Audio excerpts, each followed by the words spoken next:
All right. Let's see. What was the next thing I really want to do? Let's go and talk about Stop Killing Games. Actually, hold on. Because I don't know where we are with Stop Killing Games. When I saw it last, it was at here. Where is it? It was at 800,000 out of the 1 million on signatures. I heard a lot of things were going on with this.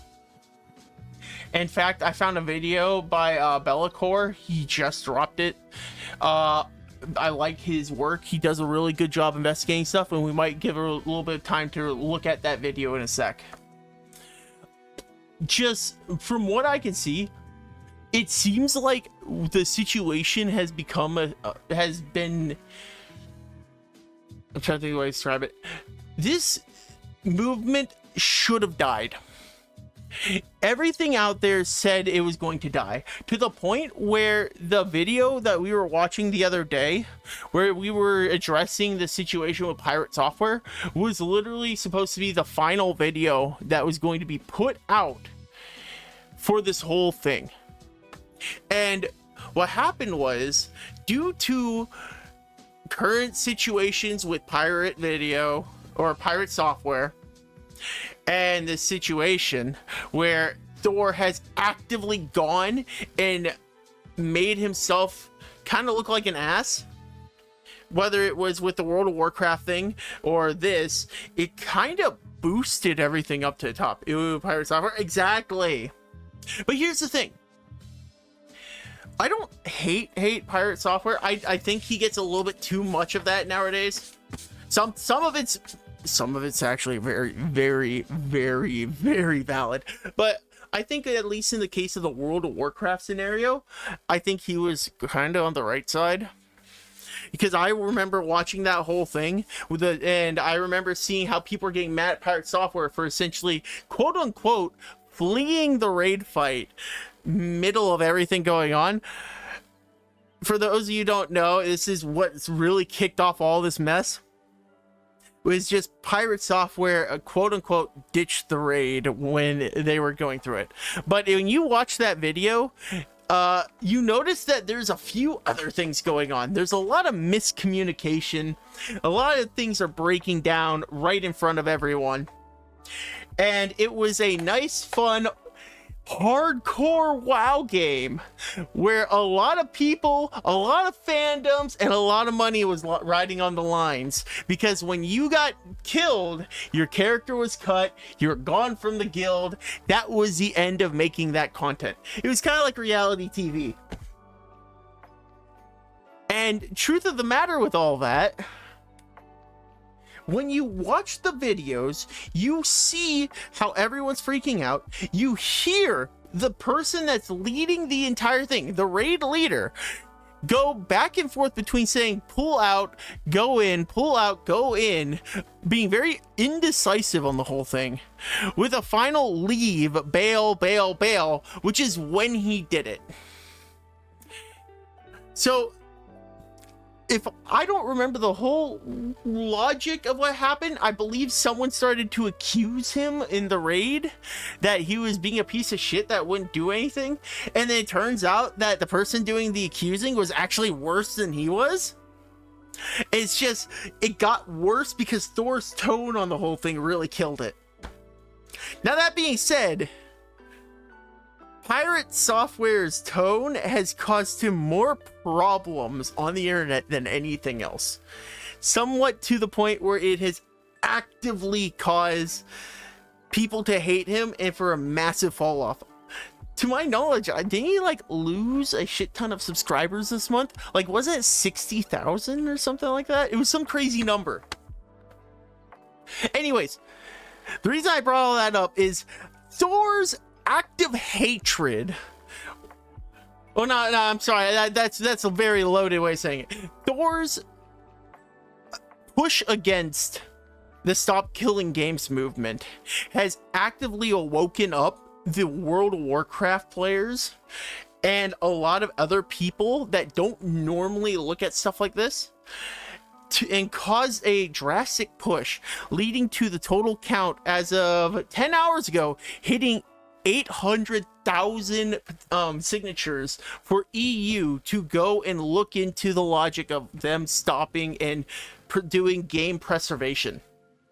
Now, before we go watch a video that I was wanting to look at, let's take a look at what the values are at right now. They're almost there. Hold on, let me refresh this. They're at 898,000 signatures. They need another 10%. They are going to get it. And if I remember correctly, there's another one that was going on at the same time. What is it? Here. Which was the EU petition on it. The EU petition hit its goal already. They have made their 100,000 signatures required to actively go and bring this in front of their, what was it called, their parliament. That's the word. So I don't know if it's going to do anything, but now it's in front of parliament. It's going to cause a lot of different people to look at it, say, huh, maybe there is some problems with consumer rights right now in regards to digital software.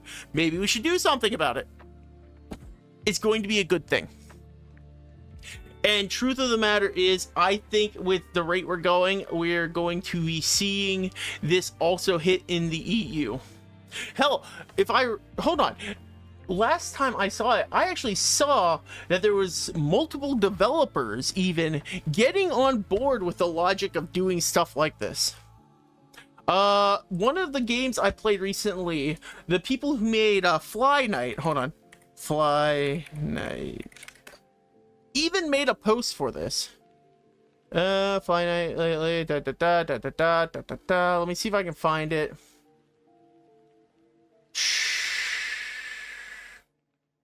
Who was the creators of Fly Night? No.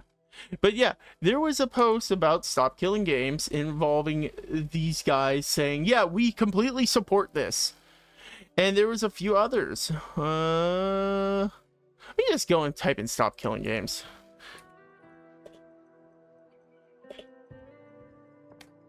Let's see what we get here. Stop Killing Games. There's a lot going on. And yes, a lot of it is revolving around straight up Thor. So I kind of find it funny because if you think about it, I would describe Thor as probably one of the reasons that this is going to pass. This is going to get the petitions because everyone likes it whenever you have a, what's the phrasing for it? A hot topic moment where everyone's going and getting into internet beef. And because of internet beef, we're going to have a situation where we have people that don't actively talk about things coming out of the woodwork and addressing them. I think PewDiePie and Jacksepticeye both even went and made petitions on Twitter declaring, hey, take a look at this situation. Hold on. PewDiePie. We'll start with that one. New Venom Girl. New Venom version of Squirrel Girl. Huh, okay. Okay, hold on. Actually, where is it? Field expert here. Oh god. Where was the post?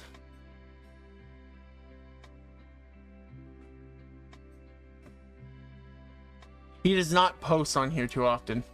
Or at all.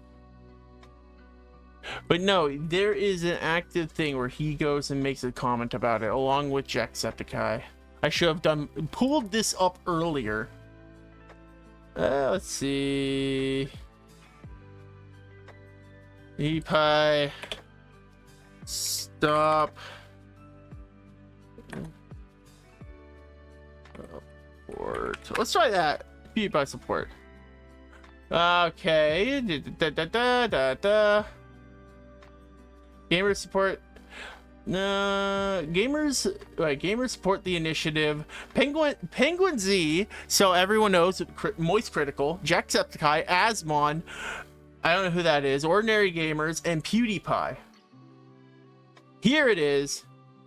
Thank you all for the amazing support on your recent videos. I love how I can just nerd out and share whatever. In the comments, I've seen you all mention Stop Killing Games. I want to say I 100% support this movement. It ties perfectly with what I talk about in my videos. Ownership over software. Actively encouraging this. Jacksepticeye apparently also made comments about it. And there's a few others. So this kind of just blew up. So I'm quite happy with the situation. This is going to push it. We're easily going to see, probably within the next week, probably less, this thing is going to hit over 1 million. Now, that being said, they'll probably have to go through and filter out who is a US citizen. So if you are from the US, do not sign this. This is for the EU only. So actually, let me just pin this up here.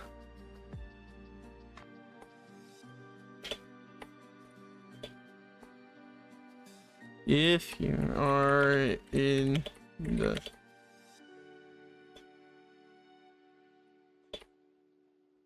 and I am going to actively support this as much as I can. I don't think anyone's actually going to look at it, but just putting it up there makes me feel a little better. But yeah, so it's just kind of crazy what's been going on. And like I said, I found a video in regards to it, and I think it'll be well worth the time, money, and effort to go and look at. As welcome to stream. We're talking about Stop Killing Games, and we're about to go over into a video about it. All right. Let's go and take a look. This is a guy named Be'lakor. I've seen some of his stuff before. I really do like his stuff. If you like it, take a look at it too. I think it's well worth a watch. Okay, this one's going to be fun. So, the Stop Killing Games initiative is almost over. And the last time we covered it, thank God. the Citizens Initiative, which is the part of it that matters the most, had just opened. As of right now, you've got just days to join it, meaning that this is your last. For those wondering, I think that this initiative ends July 30th around. I actually put that in a little bit ago. Hold on. This petition should be ending roughly in July, and then towards the end. I want to tell you guys exactly when. Date can be viewed here. Oh, I instantly lost what I was trying to find. But no, it's supposed to be around July 29th. And sign in as soon as you can if you are in the EU. Very important. But no ads. It's a petition to do game preservation. Recommend taking a look when you get a chance. Last chance to make your voice heard and hopefully prevent the games that you buy from being destroyed. Yes. Until last week, it really did seem to be rather doomed. They needed hundreds and hundreds. Less than a week ago, we were at 500,000 people that have signed it. I think it was under that even. It hit a, like I said, it hit a point where there was only videos coming up. Like straight up, the last video that the creator of this movement had was just saying the end of the freaking movement. He did not expect this to even get through in any form of legislation at all. He has given up. He spent about 18 plus years of his life, if I remember correctly, working on this, and he's very tired of it, and he was not getting anywhere. And hundreds, over 500,000 more signatures. But, well, right now, it's gaining thousands an hour. Look at that. It's quite funny. So here's what happened. They needed to hit 1 million signatures, but after months of stalling, they only had 450K. But then... Please raise the link. No, you're right. Hold on. My bad. Over the horizon, a savior came. That savior is Pirate Software. That's because his opposition, plus a few pinches of World of Warcraft, sparked a drama that is now surging signatures to the tune of over... Like I said, that man has actively gone and have made a complete ass of himself, and at this point is all for the sake of getting us to have video game preservation. And if it wasn't for all the crap that has happened with him and him being as much of a pain in the ass to deal with as it has, as people are saying it is, we would not be in this situation, and I'm pretty sure that this whole movement would have died. 240,000 in just 7 days. So, It all began last year when the darlings of Ubisoft shut down the Crew. Now, they didn't just shut down the online features, they shut down everything, because as it turns out, even the single player required the online component. This is what exactly led up to all this starting in the first place. With the Crew being taken down in such a weird way by Ubisoft, that it caused for legal litigation to happen even, and it's still being fought in California, I believe. To what level is it actually doing, I'm not sure, but I heard that it wasn't super great. So it's just very much a problem that has to be taken care of.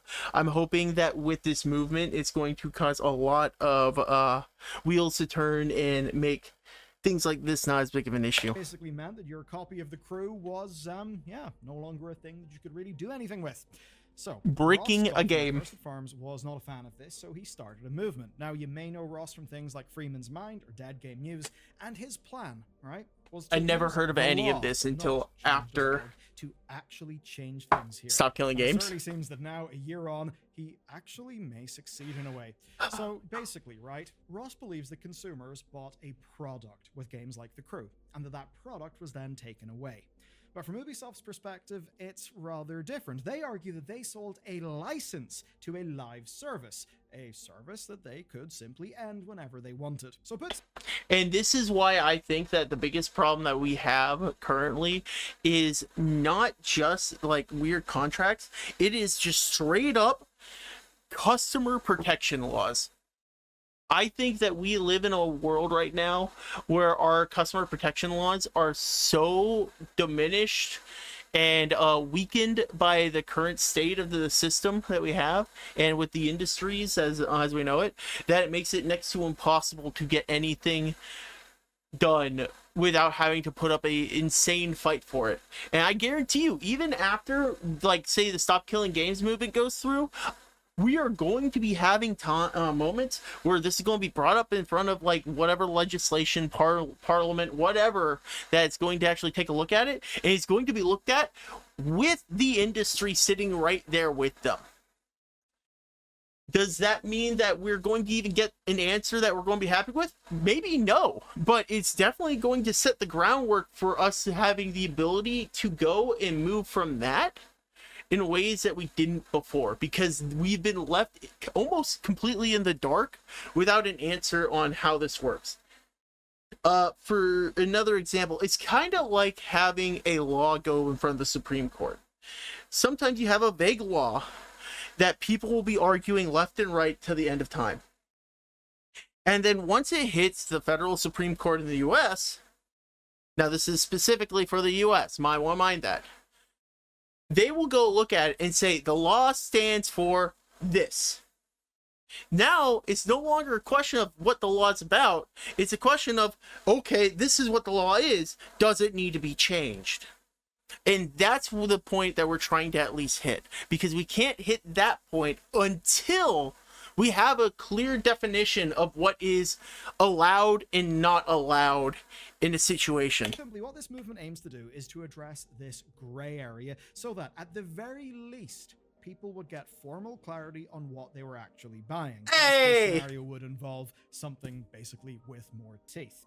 Now, this was all multi-pronged. There was a UK campaign that hit problems early on with the government claiming that existing laws already cover the issue. As for the US, well, basically, it was never an option because of already settled law. Now, because of this, stuff looked grim. But last I didn't know it was summer, settled law. another What? path opened, and that path was the EU Citizens Initiative. So, Yes. this lets EU citizens propose legislative agendas. And this proposal was very simple. stop destroying video games. And what it would require certainly does sound simple. It's that any game sold in the future would have to prepare for the eventuality or the possibility of server shutdowns, that they would need to remain in a functional, playable state. Now, this could be through... That can be easily done too. I believe that something like this is not a problem that can't be, like, even for games that are currently out there, like World of Warcraft, if WoW ever shut down, it could easily be transferred over. But whether people believe it or not, it's as people have been running private servers for World of Warcraft for years now. So it's not a question of can it, it's a question of will it. And that's kind of one of the things that we don't know. I think with WoW, actually, because it would be before this was enacted, it would not be allowed technically. But when things like these happen, companies tend to go and start pushing to kind of help out the consumer, mainly because of the fact that it's good PR. What are you going to do with something that you've already killed? And you're not just going to let it sit there and die and do nothing with it. So in many cases, stuff like that eventually will just flow over, even if it doesn't meet all the full guidelines. They'll kind of be like, they don't care. Say single player access, maybe through peer-to-peer connections, opening up private server stuff. You get the point, right? Exactly. But actually, what's key right now is that at this point, the implementation details are actually not required. The way this works is that if it is successful, the EU will then have 6 months to respond, and if they say yes, then they will adopt a resolution. And that that was the activity, but it would not instantly mean a whole bunch of new super hasty laws. But essentially what's going on is this is a petition. It's not a legal document. So anything being said here is not being done in the case of this is 100% what the thing's going to say, how it's going to work or anything. No, that is us saying we want this type of fix, and for legislation to go and figure out the way to make it work. Make no mistake, it would actually matter. And that's because EU policy has got global impact. I mean, it's pretty obvious now. Hell yeah, it Look at does. Apple and Google for one example. Now, for this, all that's needed is A, 1 million signatures, and B, a minimum threshold being passed in at least 7 EU countries, which... I don't think that's going to be a problem. I think you're going to have places like France where they petition everything no matter what's going on, and they're just going to just say, okay, fine. Guys, they're almost at 900,000 already. They are almost, what, 230 something, and 30 signees away. Holy crap. Now it's more. So yeah, this is going to happen. I'm curious if this is going to finish happening by the end of the day now. I think it's possible. I think that they need to get some more people just ready, just in case, because I can easily see the gun-ho U.S. American citizen, or that one random dude in, say, Chile, or somewhere in South America, just going, yeah, I want to go and help out, and they just put their name in, which would completely mean that theirs do not count, dropping it below the 1 million threshold. So as long as this keeps going up, we should be good. But we just very much need to be careful about that, and like say dual signees, because each one of those is also going to be a problem. Where were we? Which basically just exists, so I don't know. If the French all get together and want something that nobody else wants and only one country passes, then hey, the EU's safe. Anyway, you get the point. That is the challenge. Those are the stakes. So here's what happened next. Going through the requirements, the regional thresholds do seem to be quite manageable, right? Now, the million signatures is quite a lot. I mean, a hell of a lot. And but it seems very doable right now. International campaign, one that's actually centered on EU citizens. We are very close to having that quote unquote very lot number to be done. So I'm trying to get an understanding of the big problem with devs shutting down services actually is. Oh, you'll see. Leading it. Well, an English speaking. Wait, hold on, actually.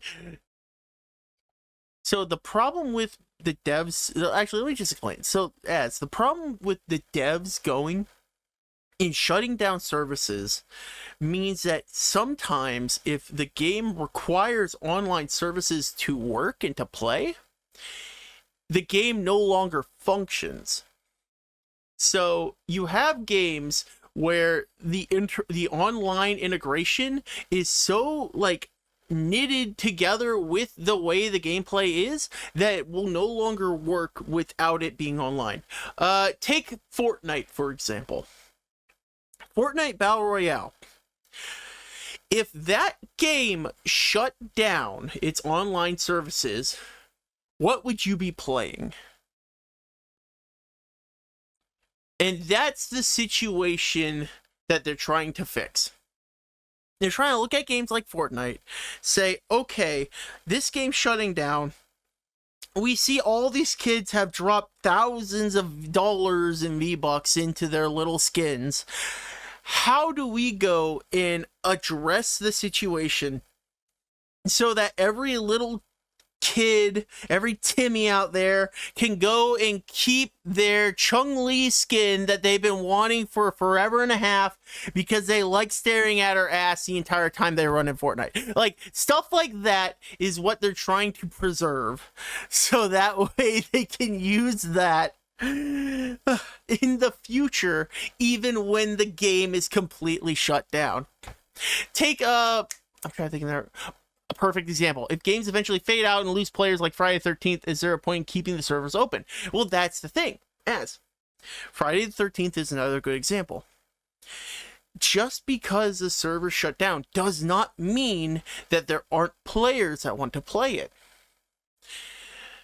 The fact that you purchased Friday the 13th should mean you can play Friday the 13th whenever you want. And to that end, the logic of this movement is to make it so they can preserve certain things that were not available at the current time. That's a bad way to say it. The logic of it is preserve the game in its entirety to the best of its ability. Whether that means making it so we can go and create our very own servers that we can play Friday the 13th in, which can be done. Believe me, a game like Friday the 13th would be way easier to make work in a single player format. Well, not even single player, but in a local format than, say, World of Warcraft. And World of Warcraft was done 10 plus years ago. People have made private servers for that for forever. So making a simple lobby of like 6 people in it, that's easy. But the thing is, though, games that rely heavily on multiplayer should still be playable whenever they decide to no longer offer their services, which is what this petition's all about. The sole purpose of this petition is to make it so that whenever there is a game that requires online to play, there is an end-of-life discussion done and built into the logic of the game whenever they are developing it to begin with. So it allows players to be able to create a PvP. Yes, exactly. It's just straight up, hey, buddy, do you want to go and play Friday the 13th game? I'll go and ask Myra, Val, and a couple other friends and see if they want to join. And then they do a simple peer-to-peer connection where all of them are in the same lobby. And then boom, all you have to do is constantly play in that lobby over and over again. And then one person just has to do the hosting. Or multiple, because it's peer-to-peer. But still, it's pretty straightforward. And the logic of it is just, we want a game that they can actively go and say, if it's an online game, you just develop some variation of end of life.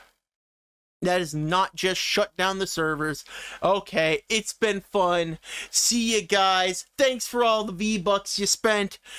We're going to completely throw all your shit into the trash. We don't care. We don't want that. We're trying to prevent that. to what extent we can prevent that will be determined whenever this passes and gets sent up into Parliament. YouTuber with a cult following, which I mean in a positive way, just so I'm being clear. I never But knew this guy basically, prior it's to not a this. huge number of people. Now, this story obviously did cut through. Loads of people covered it, us included, and the early momentum was really strong. Until it wasn't. Now, this is because some things fell. It died really, really hard, really, really fast. It was like every other thing on the internet, like a firework. Ooh, pretty. I love the beautiful lights and the explosion, and then it was gone.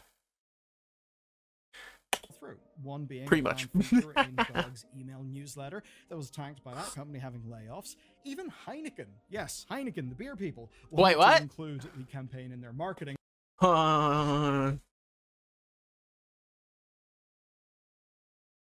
Give me a second. I want to see this Heineken thing. Where is a South Carolina game? Oh no, he just put it in there. Heineken promotion. There's a full segment of his story about just Heineken. What? It's 3 minutes. Oh god. But only It's after crazy. the petition ended. But there is another one, and I think I know it's the one you want me to talk about. It's the pirate. Okay, TLDR. Pirate Software There it opposed is. the initiative. This is back when it all kicked off. So what I'll do here is boil down what I essentially think is the best case, or like the best faith version of his argument, which is essentially that in very many cases, over-regulation often actually helps the incumbents. In this case, would help the AAA companies. Once again, I don't think what Pirate Software said in regards to stop killing games is all bad. From a perspective of a developer, there's many things that need to be looked at and taken care of that sometimes you need to think about. But at the same time, he didn't really put a good faith situation with it. Hell, there is a whole thing about him having a slide that he was reading off and then actively saying the opposite of what the slide was saying. So it's kind of like, okay, if you're going to go that far out of the way to talk about it incorrectly or unfaithfully, then maybe there is an issue. Reason being that they would be the only companies with the resources to actually overcome the regulations. That is actually a fair enough, reasonable argument. But I think in practice, it's fair to say that Pirate Software, in his 2 videos, was not really steel manning his opposition. No, it wasn't. Some errors. Wasn't really a great situation. But Yeah. in this story, there's a key thing to remember. The initial, I'll say drama, let's just say hot public disagreement, that with Pirate happened when, let's just say, his internet stocks were in a slightly different and altogether more healthy place. Since then, he was involved in a major World of Warcraft drama, which I will cover shortly. I don't Like I said, the WoW drama pretty much got him in so much trouble, all due to the fact of a big argument about whether or not he ditched the raid, like, in the middle of a big fight, causing a good chunk of people to die. My opinion, personally, I don't blame him on the World of Warcraft drama. If you watch the video, you hear the raid leader literally say, "Get the fuck out of there, abort, abort, abort." And he did exactly that. That's not on him. But with the way people kept talking shit and how badly he did a job of defending it, it definitely did not make him look good. like doing drama, but in this case, it does actually inform how the news would play out. As for the initiative, well, by the following April, signatures were just sitting at 425k. That's not even halfway, and only 25,000 signatures had been added between April and last week. So it basically was dead in the water. Momentum from the previous summer had completely fizzled out. But then, with only weeks to go, Scott posted his video. Like I said, though, this thing was dead because it acted like a firework. It went off, everyone thought about it, and then completely ignored it after that. It was pretty, and it left everyone's minds. No one was paying attention to it anymore. Everyone just assumed, oh, well, he's got it going. He's almost there. He's already at 400,000. Why do we need to care? And then here we are now, where he essentially came back, in a very distressed situation, pretty much given up on the logic of going and continuing this and making a final video saying that's all folks, to now almost making the full 1 million signatures. Everything changed. The end of Stop Killing Games. It's a fairly dramatic, somber title for a video, and one that is fair. It absolutely did appear to be dead. It was a final plea and an explainer made by a very, very tired-looking man. It was clear to me that the campaign had taken its toll. Scott admitted as much. One choice quote. I wouldn't know. Like I said, I haven't seen the guy prior. Report on War and Peace. I am the wrong person for that job. And sometimes the right person is never going to be there for that job. That's the other thing. I think I found out in life that just because you're the wrong person for the job doesn't mean that you're not the one doing the job. I think that does speak to the absolutely mammoth amount of work that doing anything like this would actually require. But it's not all that Scott said. He took aim at Pirate and he explained point by point, right, how Pirate's coverage was, in his view, not at all a fair representation of the overall initiative, its goals, its specific language, and I would say from my Pirate's view of it was absolutely, it was not faithful at all. I understand the moral ethics. Out of curiosity, how many people did this issue actually upset? The petition fizzled out until the video. So the people that it upset are people that were also upset over the World of Warcraft situation.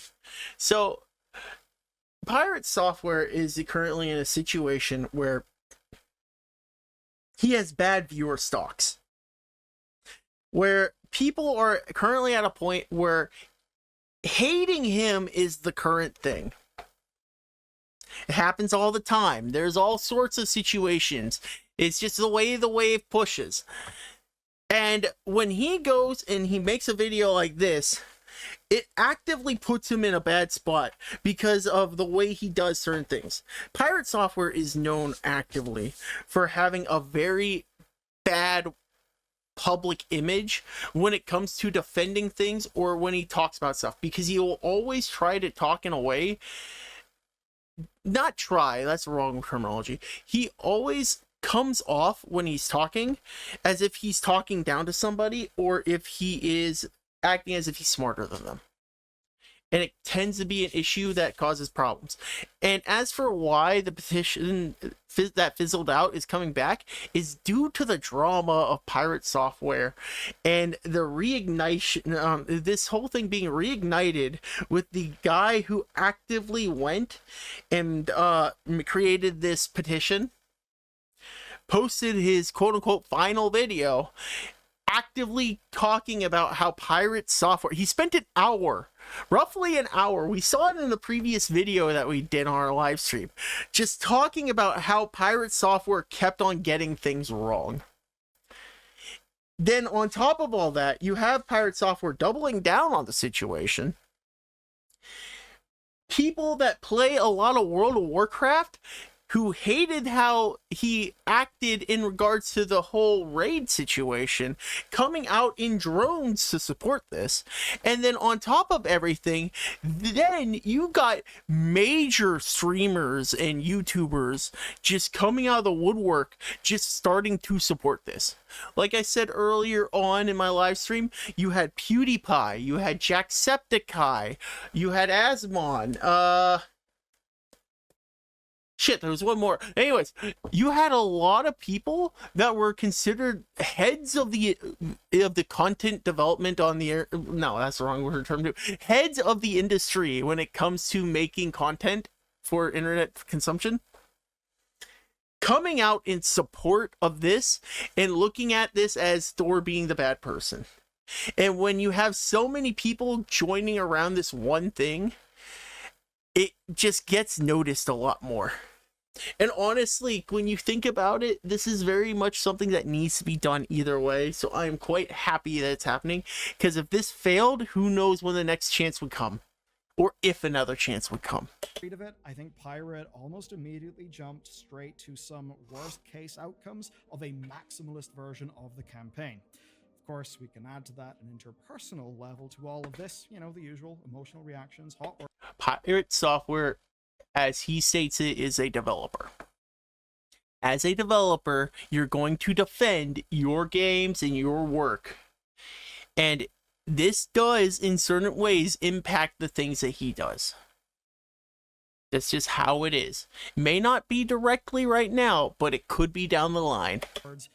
But if it was just that, if it was only that, well, what happened would not really be what has happened. So let's talk about World of Warcraft. As I said, you're here again. Drama, but today it is actually relevant because basically it is the kindling. I think what we're seeing with this initiative would not really have played out if God.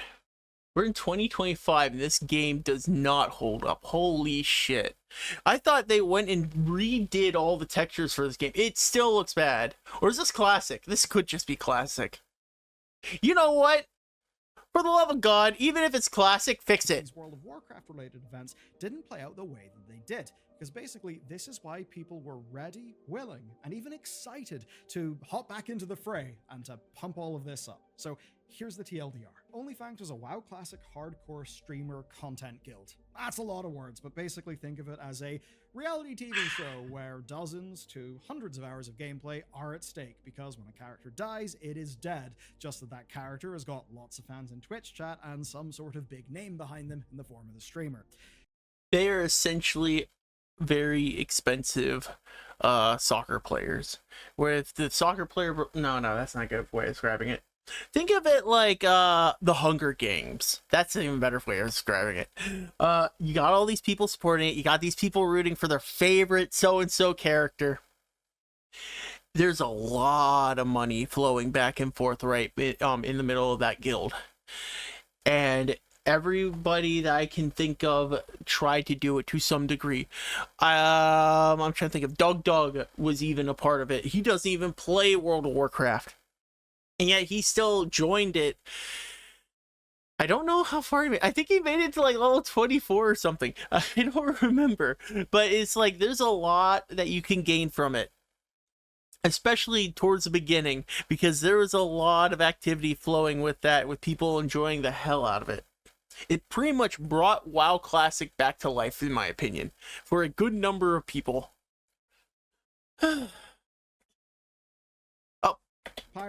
Oh, there it goes. With other streamers were doing a dungeon in this game. And that dungeon went poorly. People died, and of course, whenever they died, that means they lose their characters that they progressed. Now you might be thinking, so what? A World of Warcraft dungeon run went bad and people lost their characters in a hardcore That's server. actually a very common thing. Story?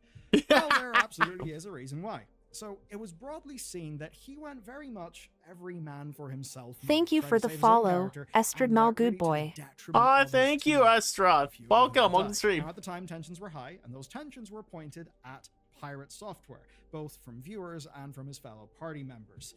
And what followed was, I think, to put a very messy thing in simple terms, in an emotional sense, the opposite of saying, shit, my bad, I'm sorry, I absolutely could have done more there. My bad. Basically, yeah, because the dude doubled down on being like, yo, yeah, it's not my fault. And the truth of the matter is, I still don't think it was his fault. But he actively did it in such a way it made him look like an ass. Hi, how are you doing today? And I am doing good today. Oh, I'm doing great. I'm just enjoying this, chilling and watching some streams about the Stop Killing Games situation.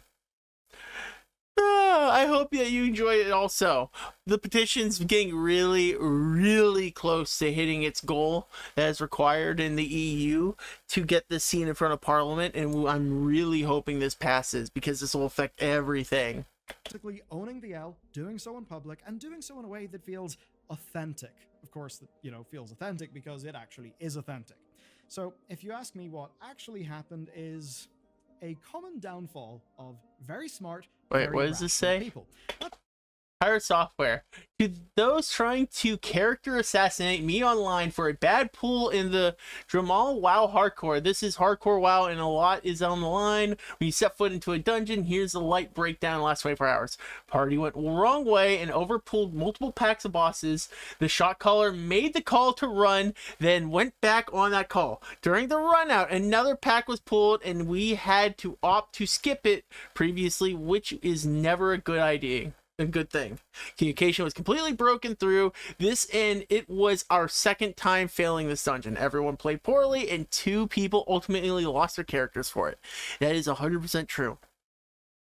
The back and forth that was happening during that made it a very bad situation, and no matter how you look at it, roaching out and getting the fuck out of there is the correct answer after you hear someone say call off or pull back. Because that's it. When you hear the words run, you run. If it's a problem, you guys run, and then you reset up, try it again. You don't go and then double back on it and say push back in. Because when you do that, you cause confusion, and confusion leads to the situation here where you had 2 people die. Period. It is a very important thing to understand that. To pin that on a single person is absurd at best, and if you're calling for the death and cancellation over it, you're too invested in the content to be in a very unhealthy way. See, this right there, that's what I'm talking about. Pirate is going out of his way to not look at it in a situation where, okay, I understand where you're coming from. He's actively going and starting to point fingers. There's no way that this is going to look good on him. If you're a creator engaged in this kind of behavior, then eventually your content wave will end. But the relationship you've sullied will be permanent. I hope it was worth it for you. Exactly. So you kind of get the logic of what's going on here. He is actively defending himself while going back and like tossing the blame elsewhere. When truth of the matter, he just needs to be like, listen, this was called, these things happen. It sucks. I get it. Let's go and do something else, because truth of the matter is what happened. Let's pick up the pieces and go back and try it again later. Oh, man. It's because very smart, very rational people can rationalize how they are very, very right and others are very, very Oh, don't wrong. worry about it. You're good. It's very easy to disregard how other people think and to not have a holistic view of a situation. I mean, to put it in very simple terms, people thought he came off really after sextupling down. Holy crap. He calls it a content guild built on hate. That's a little extreme. See, that's the crap that he did that caused people of World of Warcraft to hate him. Meant was fuel for the fire, an abundance of fuel. And I've got to imagine that from Pirate's point of view, whether he's right or wrong, when you put it in that type of tone, you're going to get people that are going to get mad at you. A total mess. Or, per the dynamics of Twitch, it was an incredible content event. That's actually true. It's very hard to change minds, especially when, as I think Pirate was, you're feeling quite defensive and you're very much feeling the toll of thousands of angry. Yeah, we already read this. Wait, at you in just about every way they can, yeah, we read this. We're not going back through that. I'm not even going to read the whole thing. It's not worth it. Now, after that point, some aftershocks followed. There was a clip of an Ashes of Creation raid pool that sparked a bit of a drama. There were then accusations of pre-watching games in order to look better on stream. There was critique of his Blizzard credentials. See, that's the other thing. I've heard stories about what he's done. One of the things is the pre-watching is a very much a thing that I've heard people talk about prior. I've heard people make accusations about his what is the phrasing for it? His actual affiliation with Blizzard as a whole, and taking that into scrutiny. I believe it's not that he wasn't a part of Blizzard, but his position or role in it, where apparently they're saying that he was like a video game tester. Don't quote me on this. Before he went into software for cybersecurity. So there's a lot going on here. I'm not going to push too much on that because, like I said, I don't know everything about that. And it's not fair for me to go and actively be like, oh, he did this, he did that. It's not worth it. And a whole lot of different things. Basically, he turned into somewhat of a punching bag. Now, to, I suppose, try and work through some of this, he did a session with Dr. K. I think it was a pretty enlightening one. It certainly is, I'd say, a good listen. It essentially did get into why he reacted the way he did, the way that he actually felt. I'm not going to paraphrase here too much beyond just what I've already said. That's my takeaway. So I'd recommend, if you want more texture, more understanding of this story and the social dynamics that made it play out, give Dr. K's video a watch. But as it pertains to the Stop Killing Games movement, I think you can see how, well, whenever there was the initial disagreement of Ross, pirate stocks were looking pretty good. But Pretty then it was bad. involved in several major dramas. These dramas led to hundreds and hundreds of thousands, perhaps millions of people maybe finding out about him or having a changed opinion of him. And that's what it really comes down to, is apparently in the real world, hate sells. Who knew? There were a lot of videos talking about, mistakes, examining everything. And that's why right now, before this video, when I just searched for pirate software on YouTube, here's what I got. We've got the pirate software unraveling featuring a game developer, 211k views. A John Strife Hayes reaction, 204k views. An Axeman video, 586k views. And then here's us with 9 whole viewers doing the exact same thing. Upper Echelon videos, 266k views. One from Moist Critical, 3.1 million views. And that is just the top few search results. It's We're just, talking about it's, millions of views here. this is pretty Now, straightforward. while so many of these were rooted in the dramatic aspect, obviously they were related to Stop Killing Games, and they all painted Stop Killing Games in a positive light. And what that is... There's no reason not to. Truth of the matter is, this isn't us making laws, it is us essentially asking a question and trying to get an answer for it. The amount of time that we have spent having to deal with horrible consumer law on consumer rights when it comes to things like software has actively been an issue for a very, very long time, and it's been something that's needed to be addressed for a while. And this whole licensing crap that they've been doing has been an active drain on goodwill, the sentiment that you have from your communities, and it's more just there to inflate the pockets of the investors, so to speak, and it's just not worth it. I'd say this is an issue with movies and TV shows. It very much is an issue with TV shows and movies. Oh, stretch. Thank you. I will stretch. In fact, I think that movies and TV shows are in the same boat when you think about it from the perspective of buying a digital copy of something. If I go on to, let's just say I used Google Play to get a movie. I go on their server, I go and I buy the Mario movie. Sure, why not? I should have full ownership to do whatever I want with it. I should be able to make a copy of it. I should be able to put it on my computer without any problems. But due to licensing that has been placed on things, you can't really just go and move it around, do what you need to, share it with your friends, do whatever. Don't get me wrong. There's certain things that are kind of like, okay, maybe we shouldn't worry about it. But I shouldn't be having to have issues where I have a movie. I own this movie. I physically purchased it. I should not be told that I can't hop onto Discord with 4 of my friends and not be allowed to go and fucking watch the movie with them. This is that same crap that you deal with people that own like Netflix and things like that. Where you will go, you own the subscription, you are paying for it legitimately. There should be no equivalent of that versus me and my buddy sitting on a couch watching it on my TV.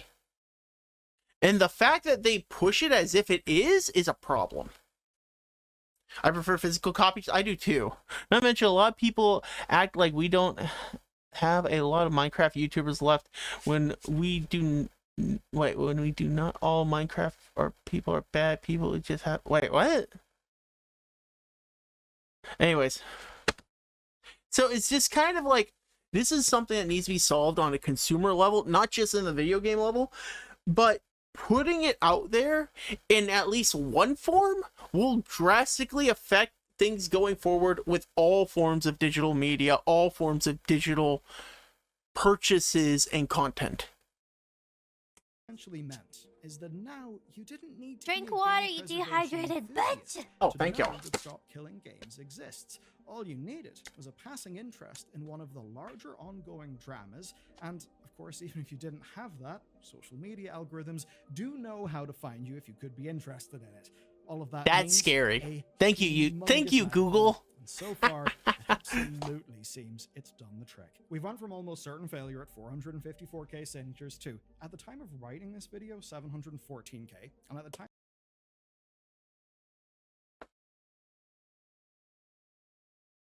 Guys, we're at 902,000 signatures.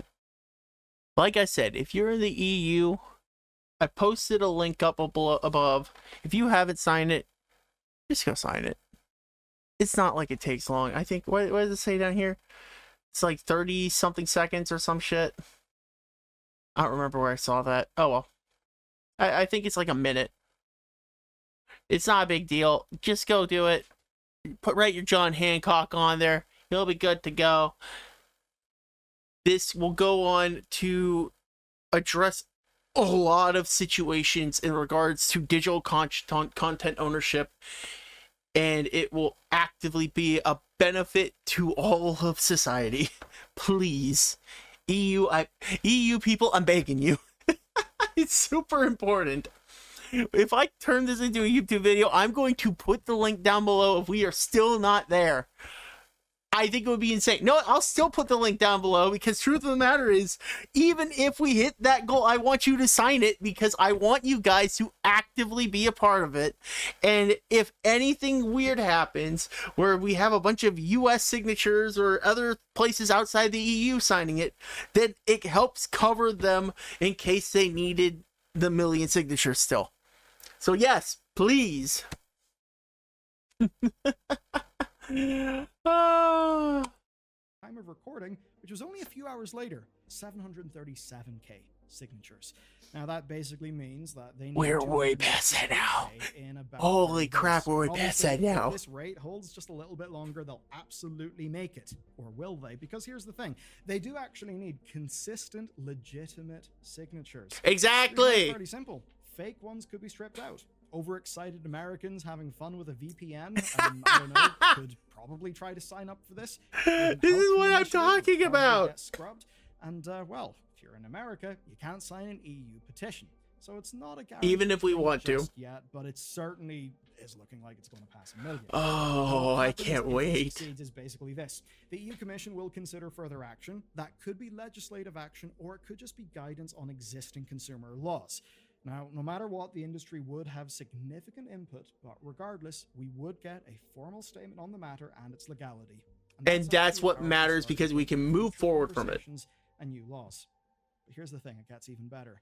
He just said the exact same thing. Conversations have already begun, and we've already started to make progress. Through all the noise and all the drama, the core problems. Like I said, there are creators for many indie games currently out there. Like I said earlier, the creators of Fly Night, who are fully for the Stop Killing Games movement. Now, don't get me wrong, they're very much a single player game, but there's a lot of people out there in the indie scope that are looking at this and thinking we need to already start doing that. And even if we have problems in the case of the laws where we won't have such a thing, by having indie developers and things going and actively taking this type of logic into account, considering how this has blown up again, it will cause there to be future chances. Or you know how it is. It's a seed. You plant a seed, you watch it start to root out, and it eventually becomes a giant tree that you're looking at, and that tree there is the industry as a whole. It starts off with one person actively going and doing something, and then it starts to spread out and then becomes the norm. Just like, say, how a lot of streamers, YouTube creators, all that, all use Adobe. It's just, it started with one person. Fairly simple, that audiences often think they're buying a product when they buy a game, but in reality, they're actually buying licenses. Now, since October, Steam explicitly states that all purchases are licenses. If I remember correctly, this had to do with, I want to say this had to do with California, if I remember correctly. They had some sort of law in regards to specifying exactly that you are purchasing a full-on game thing or physical or software versus you are owning a license to use said software. That it's not ownership. And that was always the case. It's just that now it's no longer hidden in their EULA. And Valve's timing was, let's just say, curious here. That's because California signed AB 2426, stating that any media that you can't permanently access offline must be labeled as a license. There we go. Now, another side to this is companies seeing PR opportunities, and there's a beautiful irony. Ubisoft, yes, the very company that's in this whole mess, is actually taking action. Hold on, what does it say? We hear the concerns about the Crew games. Today we want to express our commitment to the future of Crew 2 and the Crew Motorfest. We can confirm an offline mode to ensure long-term access to both titles. Stay tuned for more news in the next months.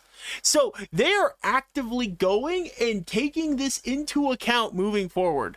So even if we get nothing from this, we have already gone and pushed this thing out to the public in a way that people have taken notice and are going to make future actions around it. This is good already. This is good impacts from something that potentially might not even succeed, which means it in its own way, this thing has already started doing its job. Because they're testing offline modes for the Crew 2 and Motorfest, and I think it's fairly clear that the Stop Killing Games movement inspired this. So, exactly. You know what? In certain ways, it's already winning. Hey! What could inspire this was an actual lawsuit, specifically a Californian one about the closure of the Crew. I heard about that. It's actually facing some problems right now, and that's because of the Final Fantasy XI related precedent that lets companies remove. What is this? Ninth District Circuit Court of Appeals has officially dismissed the case, ending its progress for good and establishing a precedent that most likely won't find itself under heavy contests. Blah. A deputy general counsel for Square Enix has called the suit baseless when it was first filed, due to, in no small part, to the game's transparent statement that players would be required to pay a subscription fee. That's not good. Move users from games because, well, as a user, all you've bought is a license, and that can be revoked. That is true. That's the thing with MMO games. I can see being a problem where if you have in your agreement straight up, hey, you are paying a subscription to be able to access this content, you are clearly being told, hey, this is a license. So I'm curious in the future, if laws are in place, whether or not it would take that into account when the closure of a game happens. I'm assuming the answer is yes. I'm assuming the logic should just be, okay, the game is done. Let us go and make this open to the public and free, so they can go and run their own servers or whatever. Hell, there's even, and this does sound bad, but there's even a possibility of them still just keeping subscriptions up and running. And just being like, yeah, you have access to the game now, and now you use a private server instead, which is really, really, really shitty. But that is a possibility that kind of stays out there just because of the fact of what this is. I mean, come on. I don't imagine it's a good thing, though, for there to be a game where a bunch of people go and essentially wait for it to die before they start playing it. I think that's going to be in itself its own issue. Mainly in regards to the logic of, well, at that point, then why don't we just wait for every online MMO game to start killing itself before we start playing it? But that's just me kind of thinking out loud. Don't take too much into it. I doubt that's going to be a real big situation. That's a ruling that obviously plays to Ubisoft's advantage in that lawsuit, but looking at the big picture, we actually do see the developers are choosing to address these issues, and not because they're being forced to by the law, seemingly because they want to. But there are many reasons for that. It could be PR, or it could simply be because they see what way the wind is blowing. Here's something cool. Exactly. Super Moves World of Parkour. This is an indie game that failed. Legal obligations prevent keeping the online functions active, but existing owners can still play it in single player. There's another Nice. example. Whenever Blizzard Entertainment purchased Spellbreak's developer, they obviously stopped the game. But I've never heard of that they game released a either. peer-to-peer version of the game on itch.io. That's See, that's the shit that we need more of. The logic of making the game work without you touching it has been around for a while. Minecraft literally gives you the ability to make your own private servers. You never had to worry about that before, and they've been doing it for 20 years. It's not that hard. Yeah, anyone can do it. The stuff is out there. There's no reason why we should be having we would have any legitimate pushback against this. Technically 2010s. Was it the 2010s? Okay. My bad then. 15 years. My bad. Still, it's been around for so long. I don't see why the idea of having a server set aside and making it so it's people can just set up their own dedicated servers. There's no reason why we can't do that. That's when Minecraft was made. I thought it was made earlier than that. Man, I must be just getting old and losing my mind, because I thought Minecraft was around prior to that in some form. Oh well, it's not worth looking up right now. But yeah, it's been around. We've had people do this before. It's not like we're asking for something new out of it. We're just asking people to go and just straight up do things that currently exist in the sphere, in the marketplace. Technically longer if you think about Roblox. Okay, see, if Roblox is even doing it, then guess what? Then it's quite clear. I can tell you some good news. awesome. Okay. Before all of this, Valiant Studios ended Knockout City, but they made sure that private servers still would work. This is basically 3 indie teams finding a way to preserve their games retroactively. You know what's really funny? I actually have an example from probably one of the least expected people out there. Nintendo. Nintendo made an app game called Animal Crossing Pocket Camp.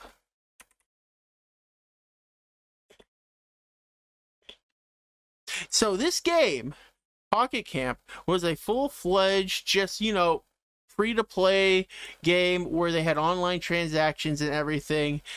Everything was online. You could that had to be done. Had a bunch of events, battle passes, you named it. And one of the big things that Nintendo did when they were ending the life of Animal Crossing Pocket Camp is they went and created a version of it called Animal Crossing Pocket Camp Complete. And I'm trying to find the commercial.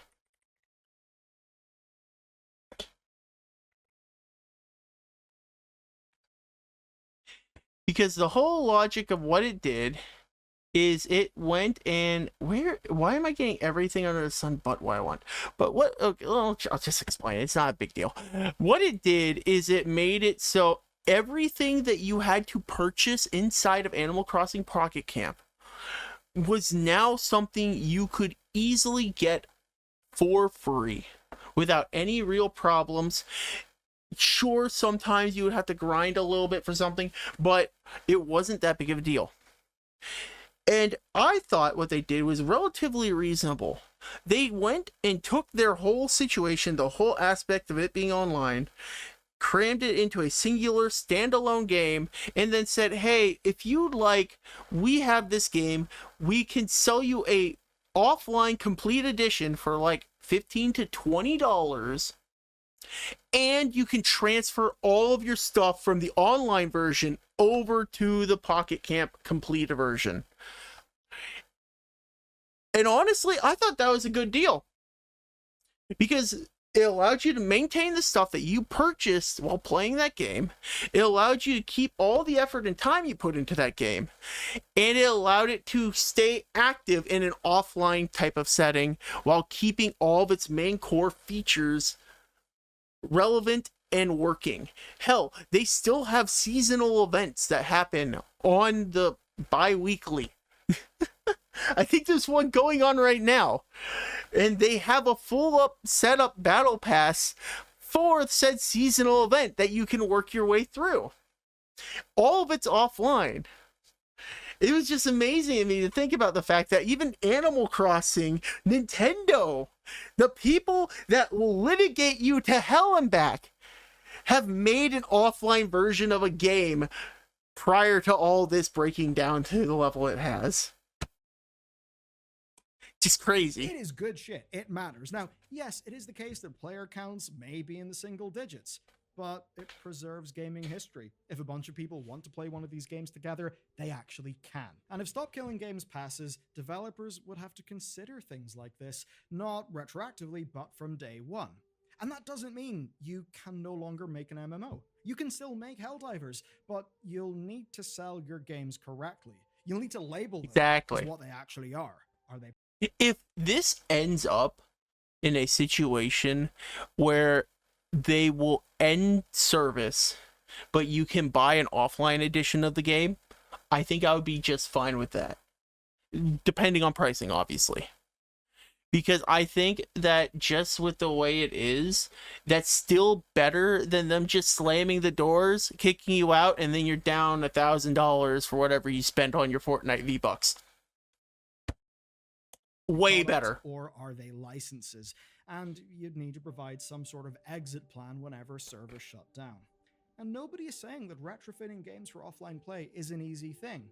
But I don't actually Drink think water, that's a you reason not dehydrated to bitch! try this. Thank you. Because in many ways, the direction of travel has not been great in gaming. It's often not been great in consumer law, at least until recently. I think making progress in this realm is absolutely a good thing. And I think the idea, why not try? Well, I think that is the attitude that we need.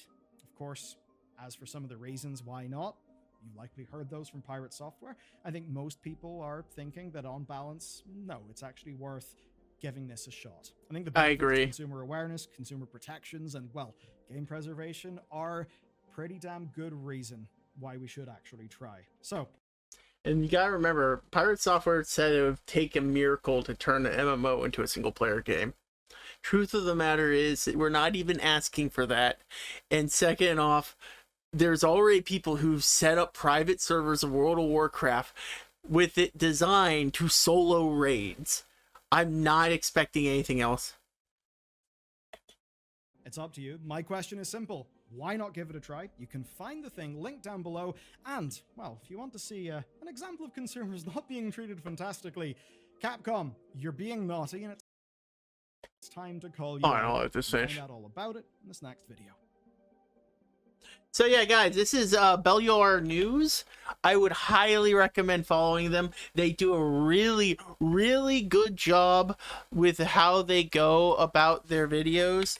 It's very informative. I really appreciate that. I will go and quickly drop a link right here. Go check them out when you get the chance.